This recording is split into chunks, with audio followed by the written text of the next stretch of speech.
Hello viewers, আসসালামু আলাইকুম। Welcome back to my channel Hanna's cooking house. Hanna's cooking হাউজের আজকের এপিসোডে আমি আপনাদের জন্য নিয়ে হাজির হয়েছি একটা সহজ রেসিপি। আজকের রেসিপিটি হলো গুঁড়া দুধের বরফি অথবা সন্দেশ। মাত্র 5 মিনিটে ঘরে থাকা উপকরণ দিয়ে তৈরি করে নেওয়া যায় এই গুঁড়া দুধের সন্দেশ, আর এটা খেতেও খুবই অসাধারণ। আশা করছি আমার আজকের রেসিপিটি আপনাদের কাছে ভালো লাগবে, আর ভালো লাগলে প্লিজ আমাকে সাপোর্ট দেওয়ার জন্য আমার চ্যানেলটিকে সাবস্ক্রাইব করবেন এবং পরবর্তী ভিডিওর নোটিফিকেশন পেতে পাশে থাকা বেল আইকনটি ক্লিক করে রাখবেন।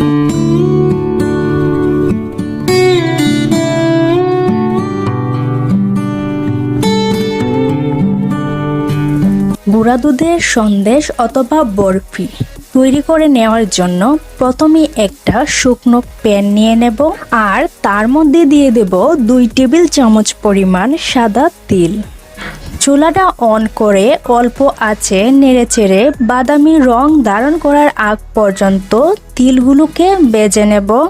তিলগুলো ভাজা হয়ে গেলে অন্য একটা শুকনো পাত্রে তিলগুলোকে সরিয়ে নেব।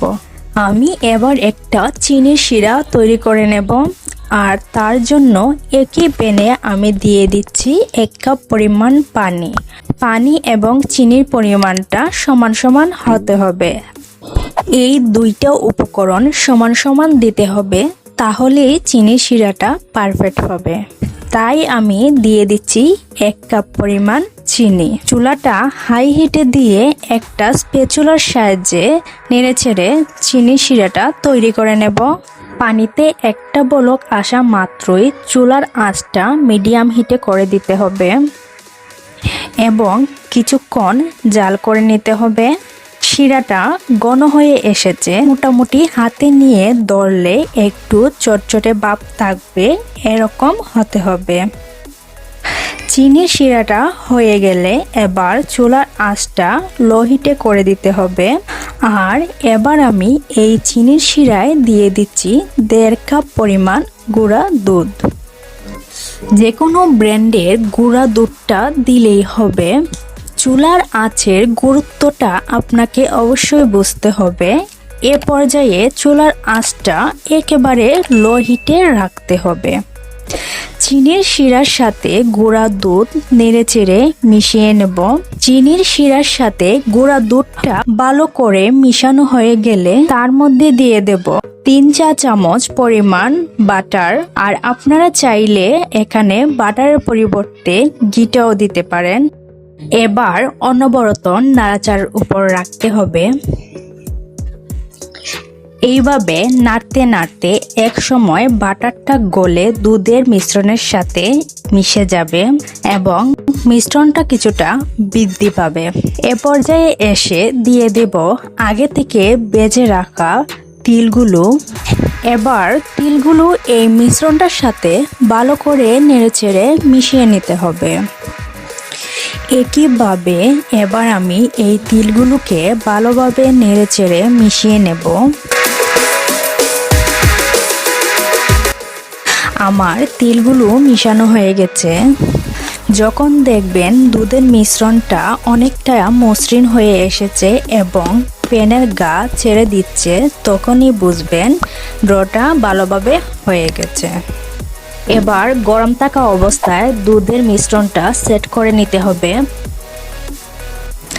আমি আগে থেকেই একটা পাউন্ড কেক মোল্ডে তেল ব্রাশ করে তার মধ্যে প্লাস্টিক র্যাপ বিছিয়ে দিয়েছি, আর এবার এই মোল্ডে মিশ্রণটা সেট করে নেব।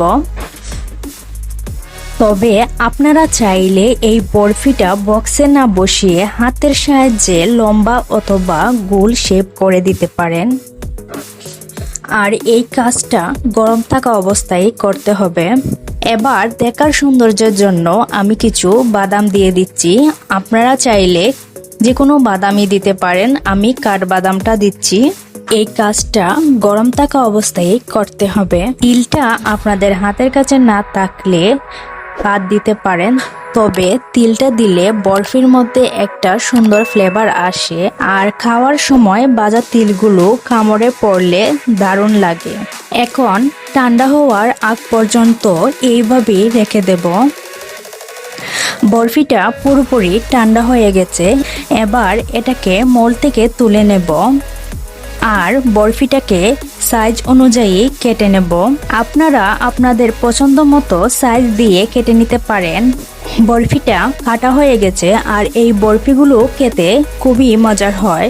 আপনাদের কাছে খেতে কেমন লেগেছে আমাকে অবশ্যই কমেন্ট করে জানাবেন এবং এখনও আমার চ্যানেলটিকে সাবস্ক্রাইব না করলে প্লিজ আমাকে সাপোর্ট দেওয়ার জন্য চ্যানেলটিকে সাবস্ক্রাইব করবেন।